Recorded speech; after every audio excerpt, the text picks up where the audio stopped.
Welcome to ஆனந்த சமையல். இன்றைக்கி கோவக்காய் சிப்ஸ் எவ்வாறு செய்கிறதுன்னு பார்க்கலாம். அதுக்கு ஒரு 3/4 கிலோ கோவக்காய் எடுத்து நல்லா தண்ணியில் அலம்பிட்டு அதை 4-6 குட்டி குட்டியாக நிட்டிட்டால் வகுந்துக்கலாம்.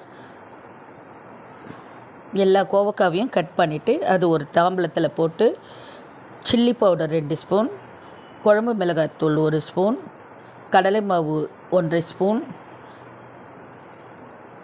அரிசி மாவு 1 spoon, cornflour 1/2 spoon, garam masala 1 spoon, மிளகுத்தூள் மிளகும் சீரகமும் சேர்ந்து 1 ஸ்பூன், உப்பு தேவைக்கேற்ப உப்பு, கலருக்கு வேணுன்னா கொஞ்சம் காஷ்மீர் சில்லி போட்டு தண்ணி லைட்டாக தெளித்து நல்லா பிசைஞ்சிக்கலாம். இது எல்லாமே நல்லா மிக்ஸ் ஆகிட்டு ஒரு 1/2 hour வச்சுடுங்க. அப்படியே தண்ணி ரொம்ப ஊற்ற வேண்டாம். சும்மா ஒரு 1/4 டம்ளர் தண்ணி தெளிக்கிறதே அதிகம். எண்ணெய் ஊற்றி எண்ணெய் நல்லா காஞ்ச பிறகு கோவக்காவை எண்ணெயில் போட்டு நல்லா பொரித்து எடுத்துட்டு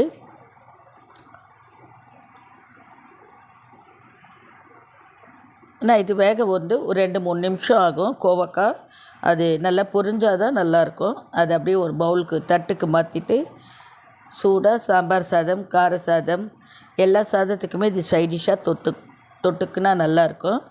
செஞ்சு பாருங்கள். மறக்காமல் என்னோடய சேனலுக்கு சப்போர்ட் பண்ணுங்கள் ஃப்ரெண்ட்ஸ். தேங்க்யூ.